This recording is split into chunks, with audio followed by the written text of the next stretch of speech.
ธรรมเหล่าใดก็ตามที่ไม่ก่อให้เกิดมรรคผลนิพพานนั่นไม่ใช่ธรรมทั้งสิ้นมันไม่เกิดผลมันไม่เกิดมรรคถึงแม้ว่าการประกาศธรรมนั้นจะเนิ่นนานเป็นล้านล้านปีก็ตามธรรมนั้นก็ไม่ก่อให้เกิดมรรคผลนิพพานได้เลยแถมยังจะทำให้มรรคผลนิพพานเป็นเรื่องไร้สาระด้วยอุปมาเหมือนกับพวกเรากินยาที่มีฤทธิ์แบบเบาบางเป็นยาที่มีกำลังอ่อนกินไปแล้วก็ไปเลี้ยงโรคภัยไข้เจ็บไว้เลี้ยงโรคภัยไข้เจ็บไปเรื่อยจนโรคภัยไข้เจ็บเกิดการดื้อยาความเข้มข้นแห่งฤทธิ์ยามันอ่อนเมื่อมันอ่อนถึงจะกินยาไปเป็นล้านกำล้านเม็ดก็ตามยิ่งส่งผลให้โรคภัยไข้เจ็บดื้อยามากขึ้นเรื่อยๆยานั้นก็ไร้ค่าไปเรื่อยโรคภัยไข้เจ็บก็แข็งแรงขึ้นไปเรื่อยเพราะมีภูมิที่แข็งแรงขึ้นไม่มีคุณค่าเลยแถมทำให้โรคภัยไข้เจ็บยังแข็งแรงกว่าเดิมอีกทำให้การรักษายากขึ้นไปกว่าเดิมอีกนั่นแหละคือการที่โลกใบนี้เขาเป็นกันอยู่ที่ศาสนาเสื่อมเพราะเหตุแบบนี้แหละยาที่ดีเนี่ยมันต้องแรงกินเข้าไปมันต้องจบเลยมีฤทธิ์ทำลายเชื้อโรคภัยไข้เจ็บสลายทันทีเลยแล้วมันจบครั้งเดียวแล้วจบไม่ยืดเยื้อนั่นแหละธรรมก็เป็นอย่างนี้แหละธรรมะเป็นอะไรที่มันมันมันมีแต่เปลือกมันมีแต่กระพี้มันเนิ่นนานจนเอาวิชามันดื้อไปหมดแล้วตอนนี้มันดื้อธรรมะประเภทนี้พูดให้ตายก็ไม่มีวันบรรลุพูดไปเหอะอริยสัจสี่พูดจนวันตายก็ไม่มีวันทำให้ใครบรรลุธรรมได้เลยเอาหลักการเอาพระไตรปิฎกมากลางนอนเลยมันนอนมาอ่านกล่อมเป็นเพลงไปเลยไม่มีวันทำให้ใครบรรลุธรรมได้เลยแถมยังดื้อด้วยแบกความรู้ด้วยยึดความรู้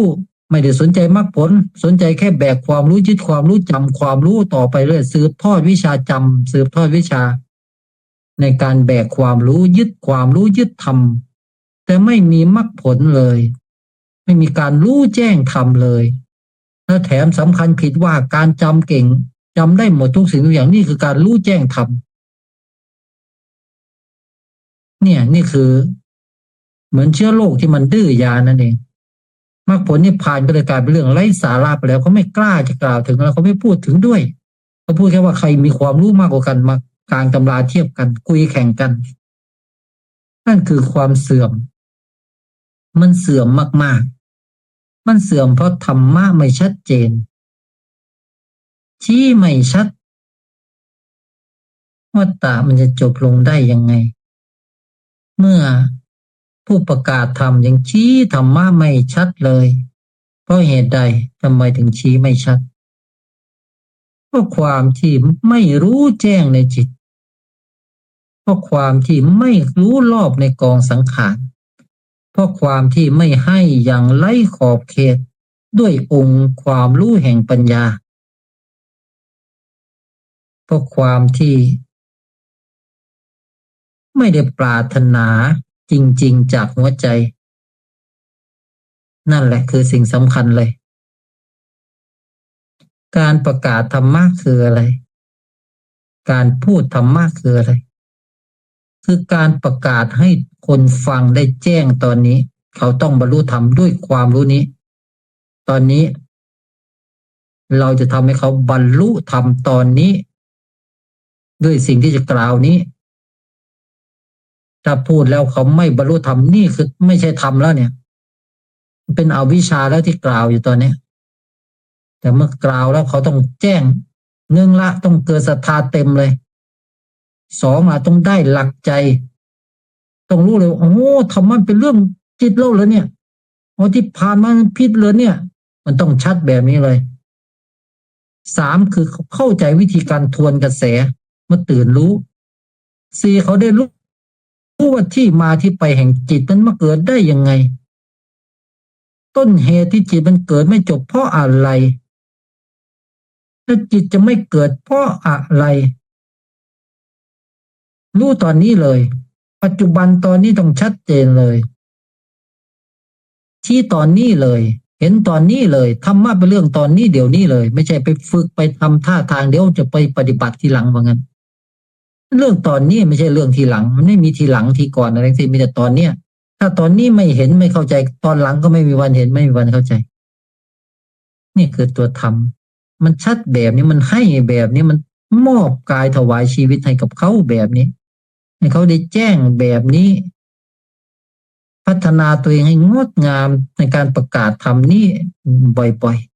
ๆชี้ชัดลงไปในต้นกำเนิดที่เป็นต้นธาตุเมล็ดแห่งต้นธาตุชีวิตเนี่ยมันเมล็ดของผลไม้เนี่ยนั่นแหละคือธาตุชีวิตไม่ใช่เปลือกเปลือกมันไม่ใช่ผลไม้นั้นเนื้อก็ไม่ใช่ผลไม้นั้นมันไม่สำคัญสิ่งเหล่านี้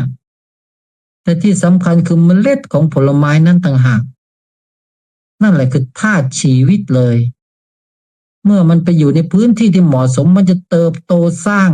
ต้นไม้ใหญ่สร้างผลไม้มากมายเป็นอาหารของโลกเลยนั่นมันหัวใจมันอยู่ที่เมล็ดมันเป็นธาตุชีวิตเป็นธาตุต้นกำเนิดเนี่ยเหมือนกันจิตของพวกเราเนี่ยมันเป็นต้นธาตุเป็นธาตุชีวิตมันเป็นธรรมชาติที่มันมีชีวิต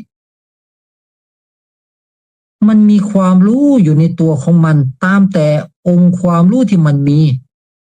ถ้ามันมีอวิชชามากมันก็ให้ความรู้แบบอวิชชาแก่เรามันบอกเรามันคุยกับเราอยู่ตลอดเลยมันสั่งการให้เราทำนู่นนี่นั่นอยู่ตลอดเลยจิตตสังขารที่มันถูกสร้างขึ้นมาจากธาตุชีวิตของพวกเราอันเป็นอวิชชาเนี่ยธาตุชีวิตอันบริสุทธิ์นี้เมื่อองค์ความรู้มันยังไม่บริสุทธิ์สมบูรณ์ถึงที่สุดมันจะสร้างการปรุงแต่งขึ้นมาเป็นการปรุงแต่งที่เป็นตัวเป็นตนมันจะสอนเราบอกเรามันจะคุยกับเราให้เราไหลไปในภพภูมิต่างๆให้บอกเราว่านี้ถูกอันนี้ผิดนะทำแบบนี้ได้ดีทำแบบนี้ได้ชั่วนะทำแบบนี้มันจะเกิดนะทำแบบนี้มันจะไม่เกิดนะรักษาศีลเยอะๆแล้วมันจะได้บุญอย่างนี้นะเนี่ยมันจะบอกเราว่ามันเป็นอวิชชาอยู่องค์ปัญญายังน้อยอยู่พอพวกเราปฏิบัติตื่นรู้เห็นจิตตสังขารบ่อยๆบ่อยๆละเอียดเข้าไปเรื่อยๆจนเกิดความอัศจรรย์ขึ้นมาในจิตมันก็จะเริ่มคุยกับเราแล้วบอกเราว่านี่แหละธรรมะมีแค่นี้แหละมันจะบอกเราเลยว่าเนี่ยต่อไปนี้ให้สังเกตแค่นี้แหละให้รู้จิตแบบนี้แหละเนี่ยมันพ้นทุกข์แบบนี้แหละมันจะบอกเราเลยแต่ถ้าเรายังเชื่อมันอยู่ถ้าเรายังคงเชื่อมันอยู่เหมือนที่ผู้บรรลุธรรมทั้งหลายจิตมันบอกแบบนี้แหละแล้วก็เชื่อมันอยู่เชื่อว่ากฎแห่งกรรมเป็นแบบนี้แหละนี่แหละจิตทั้งหลายเวียนว่ายตายเกิดเพราะกฎแห่งกรรมทำดีก็ย่อมไปเกิดในสุคติทำชั่วย่อมไปเกิดในทุกขติเนี่ยเพราะงั้นอย่าไปเบียดเบียนกันให้รักษาศีลเนี่ยมันจะบอกเราแบบนี้เลยจิตอ่ะแล้วเราก็อ๋อเข้าใจแล้วจิตมันเวียนว่ายในวัฏสงสารเพราะมีกฎแห่งกรรมมีสามแดนโลกธาตุมันจะพาเราไปเห็นหมดแหละมีทั้งภาพทั้งเสียงบอกเราหมดเลยบอกให้แล้วพวกเราโอ้เข้าใจแล้วต่อไปนี้ได้ประกาศธรรมะแบบนี้ให้สัตว์โลกได้รู้ตัวกันเรียบร้อยเลยโง่เลยทีนี้เพราะเหตุใดเพราะจิตมันยังเป็น จิตที่มีองค์ความรู้อยู่ในขั้นแห่งสาวกอยู่เป็นองค์ความรู้ที่ยังไม่แตกฉานยังไม่บริสุทธิ์ถึงขั้นแก่นธาตุยังไม่ถึงขั้นจิตพุทธะที่เกิดมาเพื่อมาลื้อสัตว์ขนสัตว์เมื่อไม่บริสุทธิ์ถึงที่สุดนี้จึงยังคงอาศัยธรรมนี้อยู่อาศัยองค์ความรู้อันเกิดจากตัวจิตมันมาประกาศความรู้นี้อยู่ก็เลยได้ถ่ายทอดความรู้แบบนี้แหละให้กับหมู่สัตว์ได้รู้ทั่วกันว่ามีนรกสวรรค์มีสามแดนโลกธาตุอยู่เมื่อเชื่อว่ามีอยู่ทุกสรรพสิ่งก็มีขึ้นมามันก็เป็นอัตตาขึ้นมามันจะเป็นอนัตตาตรงไหนแล้วบรรลุธรรมยังไงอ่ะไปเห็นสิ่งต่างๆมันมีขึ้นมามันเป็นอนัตตาตรงไหนมันมีแต่อัตตาทั้งนั้นเลยเนี่ยเอาวิชาต่างหากกำลังคุยกับเรากำลังสอนเราบอกเราแม้แต่ผู้บรรลุธรรมบางท่านก็ไปคุยกับเทวดาได้ความรู้จากเทวดามาได้คาถาสวดทำให้ร่ำรวยก็ดีคาถาสวดทำให้เกิดเมตตามหานิยมก็ดีคาถาสวดทำให้เกิดหนังเหนียวก็ดีเกิดลาภมากก็ดีพ้นทุกข์จากความยากจนก็ดีนี่คือการที่ไปเล่นอยู่กับการปรุงแต่งเพราะเหตุใดก็เพราะองค์ความรู้ที่ไม่บริสุทธิ์สมบูรณ์ขณะบรรลุธรรมแล้วก็ยังอาศัยการปรุงแต่งยังเรียนรู้วิชาต่างๆจากเสียงจากภาพที่ได้รับรู้นั้นแล้วก็บอกต่อสอนต่อว่าไปที่นั่นมาเขาสอนมาแบบนี้ถ้าทำดีจะได้มีวิมานแบบนี้มีบริวารแบบนี้แล้วมาสอนโลกให้โลกทำดีกันเพื่อได้มีวิมานเป็นของตัวเองแบบนี้มีบริวารแบบนี้จะมีความสุขแบบนี้จะอายุขัยเท่านี้ถามกายละเอียดทั้งนั้นเลยคุยกับกายละเอียดมันยังไม่บรรลุธรรมด้วยซ้ำจะไปคุยกับมันเพื่ออะไรเพื่อเอาความรู้นั้นมาสอนสัตว์โลกสอนให้มีตัวตนนะสิธรรมะประเภทนี้มันจึงทำให้สัตว์โลกมัวเมาหลงไปแม้แต่ผู้สอนเองก็มีองค์ปัญญาที่ไม่บริสุทธิ์เพียงพอเรียกว่าเป็นเพียงสาวกจิตก็ยังเป็นจิตที่มีอวิชชาอยู่เหมือนเดิมเพียงแค่มันได้แตะเนื้อต้นธาตุของตนเฉยๆเมื่อจิตได้รู้จักต้นธาตุของตนมันก็โผล่ขึ้นมาแต่องค์ความรู้แห่งปัญญามันยังไม่เต็มเนื้อธาตุอันเป็นเนื้อแห่งต้นธาตุของเรามันยังไม่แปลสภาพเป็นองค์ปัญญาแบบสมบูรณ์มันแค่แปลสภาพเป็นองค์ปัญญาที่ผิวของมันแค่นั้นเองจึงเป็นเหตุให้ประกาศธรรมะแบบแบบแบบไม่มีกำลังอวิชชาก็ดื้ออะไรทีเนี้ยโอ้โหทีนี้ก็เสื่อมทุกวันเนี่ยพระศาสนากลายเป็นพระศาสนาหลงไปแล้วหลงปฏิบัติหลงการปฏิบัติแบกการปฏิบัติไปแล้วมันไม่กล้าแม้แต่จะปล่อยเรียบร้อยด้วยมันไม่ปล่อยเลยมันยึดการปฏิบัติออกจากการปฏิบัตินั้นไม่ได้ด้วยซ้ำติดรูปแบบตั้งแต่หยาบไปหาละเอียดมันติดหมดเลยศาสนาผู้ถูกสร้างมาเพื่อล้างอวิชชาเพื่อสลายอวิชชาทุกวันนี้กลายเป็นถูกสร้างมาเพื่อสร้างอวิชชาสืบต่ออวิชชาดูสิอวิชชามันครองทำไปเรียบร้อยถ้าไม่เด็ดจริงๆมันล้างวัฏฏะได้ไงจะใช้องค์ความรู้เก่าๆแล้วมาล้างมันจะล้างได้ไงมันน่าเจ็บใจไหมมันเหยียบย่ำทำมันบริสุทธิ์ไม่ใช่ใครเพราะความที่ไม่รู้จักอวิชชาของพวกเราไม่รู้จักอวิชชาแล้วพวกเราไม่ได้ เคารพในธรรมนู้จะพูดแบบนี้มันจะแรงไปไหมเนี่ยไม่เคารพในธรรมเลยด้วยซ้ำบอกให้อย่างนั้นเลยนะไม่เคารพเลยไม่เคารพพระสัตธรรมเลยไม่ได้มีจิตพุทธะอย่างแท้จริงเลยต่างหากสัจจะลมปากที่ปราศจากหัวใจเราเกิดมาเพื่ออะไร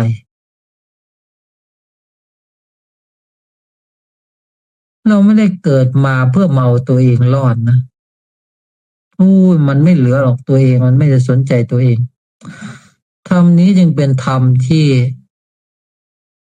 พุทธะเท่านั้นเองถึงจะเข้าใจอุปนิสัยพุทธะเท่านั้นนะต้องเต็มนะพวกเราต้องเต็มเลยนะอุปนิสัยพุทธะต้องเต็มนะอุปนิสัยพุทธะท่านเป็นแบบไหนท่านไม่แยแสตัวเองท่านไม่ทำเพื่อตัวเองด้วยท่านไม่แยแสท่านพร้อมจะทิ้งมันได้หมดแหละท่านขออย่างเดียวขอให้สรรพสัตว์รู้แจ้งจิตขอให้สรรพสัตว์พ้นจากวัฏฏะไม่กลับมาเกิดอีกท่านไม่แยแสตนเลยเรียกได้ว่ารับวิบากทั้งหมดไว้เองเราจะรับไว้เองแต่ธรรมที่เรากล่าวนี้จะต้องยิงสู่จิตของทุกคนเขาจะต้องเห็นว่าจิตมันเป็นธาตุชีวิตที่ใสบริสุทธิ์มันบริสุทธิ์อยู่แล้วมันเป็นธาตุที่มันไม่ได้เกี่ยวกับรูปและนามมันเป็นต้นธาตุจิตเรามันเป็นอมตะธาตุมันเป็นธาตุที่ประพัดสอนอยู่แล้วมันมีอยู่แล้วมันบริบูรณ์อยู่แล้วแต่มันขาดองค์ปัญญามันไม่สามารถสร้างองค์ปัญญาขึ้นมาได้ด้วยตัวของมันเพราะมันไม่มีการปรุงแต่งใดๆเลยในนั้นน่ะมันมีแต่ความบริสุทธิ์อยู่อย่างนั้นเมื่อธาตุบริสุทธิ์นี้มันไม่รู้จักตัวมันเองเพราะมันไม่มีเครื่องมือมันถึงได้สร้างความเป็นไปได้สร้างนามธาตุขึ้นมาพวยพุ่งพลังงานที่เป็นคุณลักษณะแห่งต้นธาตุเนี่ยมันพวยพุ่งเป็นอาการรู้ขึ้นมาได้รับการกระทบรับรู้ขึ้นมาอยู่ทุกขณะแล้วก็ส่งกระแสไปเหนี่ยวนำเกาะรูปสร้างลักษณะอาการแห่งนามขึ้นมาอีกมากมายเพื่อเรียนรู้เรื่องราวในรูปนั้นเกิดเป็นเสียงเป็นภาพเป็นอารมณ์เป็นความจำอาการรับรู้เป็นเบสเป็นฐานของมันอยู่โดยปกติเริ่มทำงานร่วมกันเรียนรู้ทุกสรรพสิ่งหลังจากที่ได้เครื่องมือปุ๊บมันเริ่มเรียนรู้เลยมันเริ่มเรียนรู้ตั้งแต่เริ่มมีภาชนะเลยตั้งแต่อยู่ในท้องมันก็เริ่มเรียนรู้เลยถ้ามีเสียงธรรมานี้ดังให้แม่ที่อุ้มท้องเด็กได้ฟังแม่เข้าใจเสียงธรรมก็ดังกล่อมไปถึงเด็กเด็กจะซึมซับความรู้นี้ด้วยจิตมันจะบรรลุธรรมได้ด้วยการถ่ายทอดจากจิตสู่จิตโดยตรงเลยเนี่ยจิตมันได้อาศัยเครื่องมือคือนามและรูปอาศัยการปรุงแต่งเนี่ยกับอาศัยรูปเนี่ยเมื่อมันได้อาศัยมันก็เริ่มเรียนรู้เลยตั้งแต่มันเริ่มอาศัยเลยมันเริ่มเรียนรู้ทุกอย่างเลยกระบวนการแห่งการเรียนรู้ทั้งหลายแหละที่จิตได้พวยพุ่งพลังงานแห่งนามธาตุขึ้นมานี้ส่งกระแสสร้างกระแสแห่งกระแสแห่งสมองเนี่ยเรียกอะไรอ่ะอืมสร้างกระแสแห่งการพัฒนาสมองเส้นประสาทส่งกระแสผ่านเส้นประสาทเนี่ยเข้าไปยังสมองผลักดันให้สมองนี้ได้สั่งการให้ระบบทั่วร่างกายขยายเติบโตสร้างรูปร่างรูปลักษณ์ลักษณะต่างๆขึ้นมาในการใช้เครื่องมือ โอ้ยเกิดขึ้นมาจากนามธาตุแห่งจิตทั้งสิ้นแหละเป็นผู้สร้างรูปลักษณ์นี้ขึ้นมาแม้แต่อุปนิสัยแห่งจิตเกิดขึ้นมาจากนามทั้งสิ้นเลยที่มันสร้างขึ้นมาตามสัญญาที่มันเคยตามอุปนิสัยแห่งจิตนั้นที่มันถูกฝังด้วยองค์ความรู้เดิมๆมามากน้อยแค่ไหนฝังมาลักษณะใดจนเป็นอัตโนมัติในการสร้างนามธาตุขึ้นมาใหม่เหมือนกับเมล็ดพันธุ์นี้เมล็ดพันธุ์ชนิดเดียวกันเมื่ออยู่ในเขตร้อนมันจะเป็นแบบนี้นะแต่เมื่อไรก็ตามที่เมล็ดพันธุ์นี้ไปอยู่ในเขตหนาวมันจะเริ่มแปรสภาพในการสร้างต้นใหม่ขึ้นมาเป็นต้นที่ออกแบบเพื่อบริเวณที่มีเขตหนาวนั้นแล้วมันจะสร้างรูปลักษณ์แห่งลูกใหม่ขึ้นมาเป็นลูกที่มันมีขนขึ้นมาปกคลุมกันหนาวขึ้นมาก็ดีเป็นต้นเนื้อของมันจะแปรสภาพเปลี่ยนไปใหม่แม้แต่เมล็ดมันจะสร้างวิวัฒนาการแห่งเมล็ดใหม่ขึ้นมาที่ทนสำหรับอากาศหนาวทั้งที่เมล็ดเดียวกันไปอยู่ต่างที่มันจะเปลี่ยนกันมันจะเปลี่ยนเหมือนกันการที่พวกเราได้มาเรียนรู้เนี่ยจิตพวกเราได้เรียนรู้ทุกสรรพสิ่งบนโลกใบนี้มันจะจดจำไว้หมดอ่ะกลายเป็นองค์ความรู้ที่มันฝังอยู่ในเนื้อจิตเราแต่เป็นองค์ความรู้ที่ไม่ใช่ตัวความรู้เรื่องจิตนะแต่เป็นความรู้แห่งความโกรธความเกลียดจนเป็นอุปนิสัยแห่งจิตจนมันฝังอยู่ในเนื้อธาตุรักหลงโกรธเกลียดเชื่อว่ามีตัวมีตนมันเชื่อความรู้แบบนี้ว่ามันเชื่อว่ามีตัวมีตนความเชื่อจนมันยึดจนมันฝังลงไปในเนื้อธาตุเป็นอัตโนมัติมันฝังสร้างความเป็นตัวเป็นตนอยู่ในเนื้อธาตุเนื้อต้นธาตุเรียบร้อยเลยเนื้อต้นธาตุนี้เป็นองค์ปัญญาแห่งอวิชชาเป็นความรู้ของอวิชชามันไม่ใช่ความรู้แจ้งว่าตัวมันเป็นธาตุบริสุทธิ์มันไม่ได้ความรู้แจ้งที่รู้ว่าทุกสรรพสิ่งไม่ใช่เราความรู้แบบนี้ไม่เคยลงสู่จิตเลยมีแต่ความรู้ว่ามีเรานี่เป็นพ่อแม่เราญาติพี่น้องเรารักคนนี้เราโกรธคนนั้นเราเกลียดคนนี้เราจะหาเงินรวยๆเยอะๆเราจะสร้างฐานะสร้างเผ่าพันธุ์เกิดชาติหน้าขอให้ฉันได้เป็นนู่นนี่นั่นมันฝังความเชื่อแบบนี้ความรู้แบบนี้ฝังลงไปในเนื้อจิตนั่นแหละเมื่อเมล็ดพันธุ์แห่งจิตนี้มันไปอาศัยภาชนะใหม่มันก็ดิ้นรนเพื่อสร้างลักษณะเหนี่ยวนำเพื่อให้เกิดสิ่งที่มันปรารถนานี้ไม่ว่าจะเป็นความโกรธความเกลียดอาฆาตพยาบาทนี่ก่อเหนี่ยวนำให้ได้เจอได้เห็นฆ่าทำลายกันชดใช้กันไม่จบไม่สิ้นอย่างเงี้ยมันฝังเข้าไปในเนื้อจิตหมดเลยเป็นเนื้อธาตุที่มันไม่ต้องอาศัยสัญญาแต่มันฝังอยู่ในเนื้อธาตุเลยเนื้อจิตเลยเหมือนเมล็ดเลยมันฝังไปในเนื้อเมล็ดเลยดีเอ็นเอเลยมันฝังไปในนั้นเลยมันเป็นความรู้ที่เป็นอวิชชาเรียกว่าจิตนั่นแหละคือตัวอวิชชามันไปจำทุกสิ่งทุกอย่างมาหมดเลยเนี่ยแต่ตัวธรรมแท้ๆที่เป็นตัวที่มาเห็นว่ามันไม่มีอะไรเป็นเราเลยเนี่ยมันไม่เคยถูกเอามาฝังอยู่ในเนื้อจิตเลยเพราะงั้นการประกาศทำเรื่องนี้บ่อยๆย้ำๆซ้ำๆมันจะคุ้นชินกับความรู้นี้มันจะคุ้นชินจนมาล้างสัญญาเดิมกลายเป็นสัญญาใหม่สัญญาที่บอกว่าไม่มีอะไรเป็นเรามันไม่มีอะไรเป็นเรามันได้ยินทุกวันจิตมันจะเริ่มคุ้นชินกับความรู้นี้ฝังเข้าไปในความในเนื้อจิตในต้นธาตุจนมันเริ่มค่อยๆคลายออกตื่นขึ้นคลายออกด้วยธรรมชาติในจิตเองเนี่ยความรู้แบบนี้เลยเป็นความรู้ที่จิตมันจะไม่ไปอาศัยภาชนะใดอีก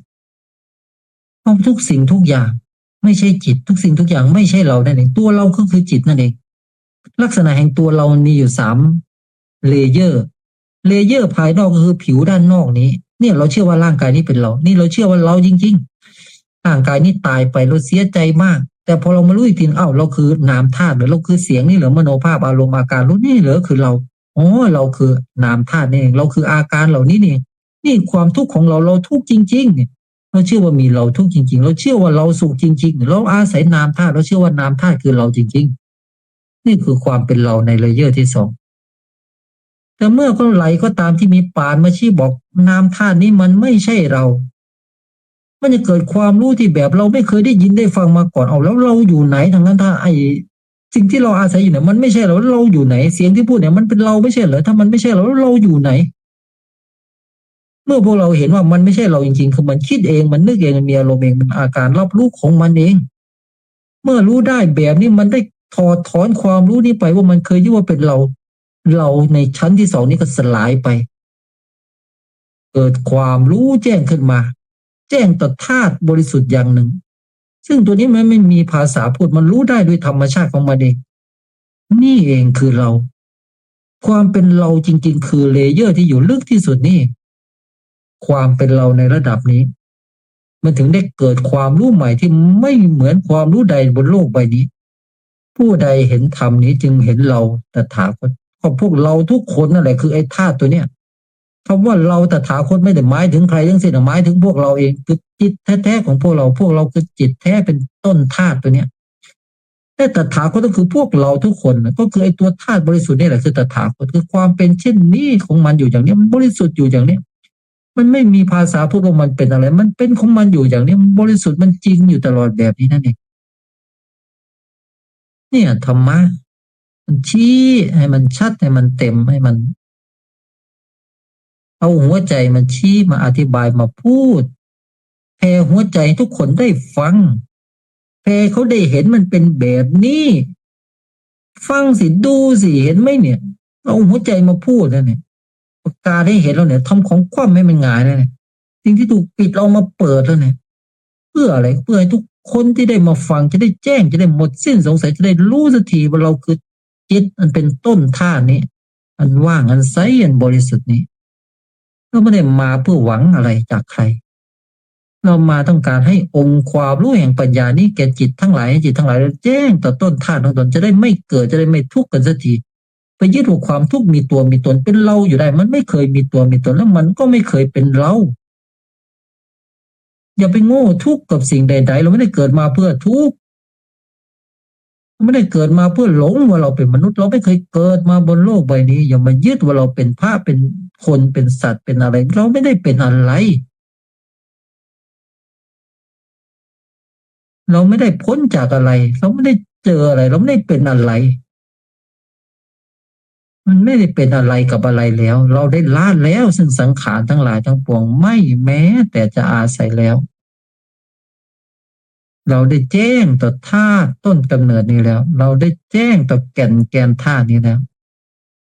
เราได้ประกาศธรรมนี้แล้วว่าเราจะมาทำหน้าที่แทนพ่อแทนพุทธะทั้งหลายอย่างงดงามอย่างที่พุทธะทั้งหลายท่านงดงามจะประกาศแก่นนี้ให้โลกได้รู้ทั่วกันสัจจานี้มันไม่มีวันเปลี่ยนมันมั่นคงมันแข็งแรงมากมันไม่มีใครมาเปลี่ยนสัจจานี้ได้เลย